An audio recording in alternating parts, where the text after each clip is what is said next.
Guys, this is Adam Gillespie with Rancid and Sweaty Calves coming at you with yet another video.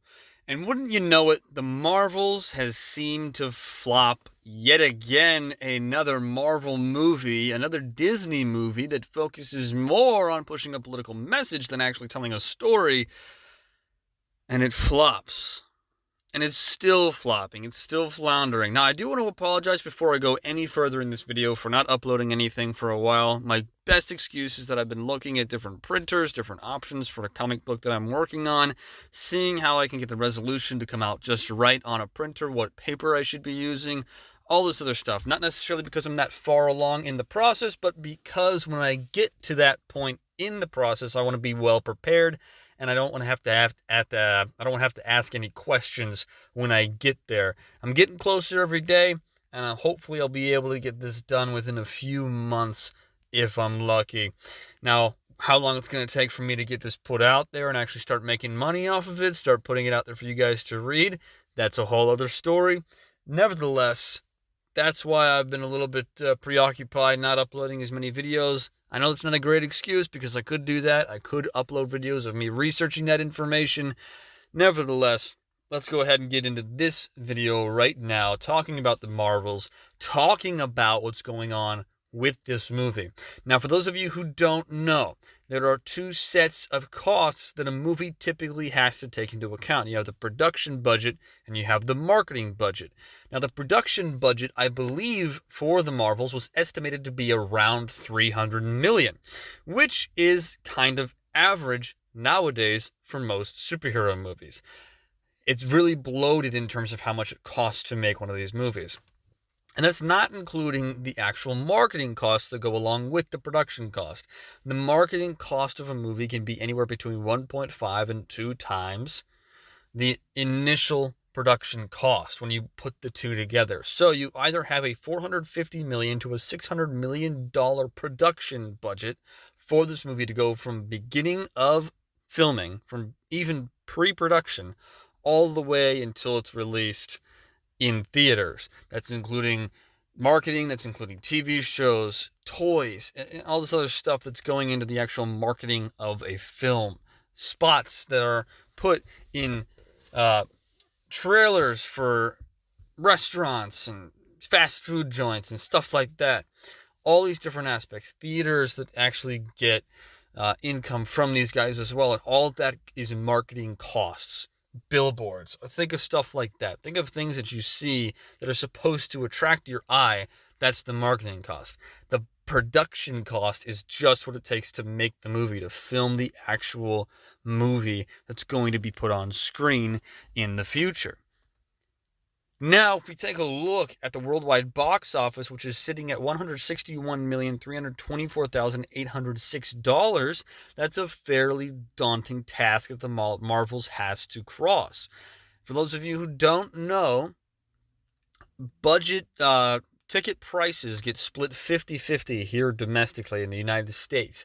So the actual movie making company gets about 50% of the revenue of the tickets sold at the theater, whereas the theater gets the other 50%. And then internationally, it's about a 40-60 split. So you are not looking at any great number in terms of return on investment for the Marvels as of right now. This $161,324,806 box office situation that they've got going on as of right now is an incredibly low place to be, especially for a Marvel movie. Now, the reasons why people aren't watching this movie have to do a lot with things that go on behind the scenes, but also because there's been bad word of mouth. Nobody that I have seen, nobody that I know likes this movie. This movie is nothing but an excuse to get 3 characters on screen that are all female and have them be female. It's not anything to do with a superhero story. There's no real arc in regards to the story. There's inconsistent power scaling. How this magic system in the story doesn't make any sense. The plot behind everything doesn't make any sense. It's just a mess. And again, This is $161 million, which may sound great to you, but when you take into account that they're only getting about 42 to 45% of that actual revenue, when you're estimating 50 to 40% domestically and internationally, they are sitting somewhere way lower than $161 million in actual return on investment. If you're looking at the actual numbers for the box office weekends, November 10th, it was $46,110,859 in the first weekend, and then November 17th, it dropped by 78%, which is a remarkable and very steep drop-off. It's been a consistent drop-off almost the entire way through, with minor advantages, minor bumps.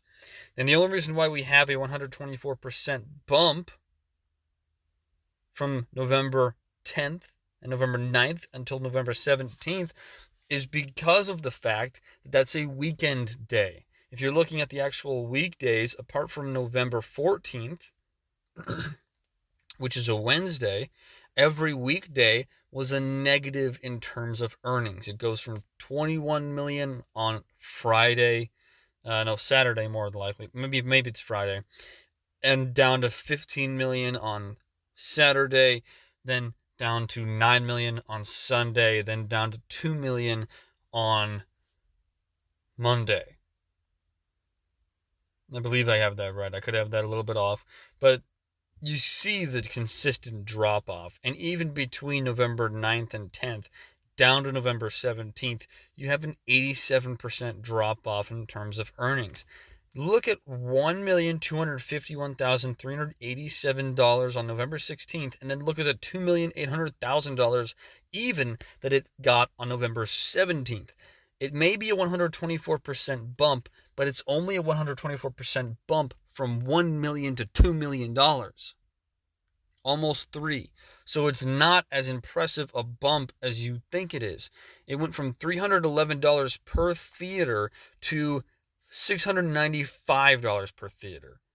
It went from a very low number to still a very low number per theater. And the theater estimates have only been an example of why this movie isn't doing well at the box office. You have a $5,361 opening day per theater revenue stream, and then you barely get past $1,000 by November 18th per theater. It quickly fell from $5,000 down to $589. It's a very, very stark contrast between some of the stuff that it would have been doing years ago when Marvel was still at its peak. It went from $13,604 per theater to now, the last recorded date, November 19th, $744 per theater, which is a remarkable drop-off. I mean, in between November 17th and November 18th, you have a 71% drop-off. And you have in between November 17th and 18th, there's a 57% uptick, and then it goes back down 32%. And then it's a rough estimation between today and what happened on its opening weekend, and it has a 78% drop-off, percentage-wise.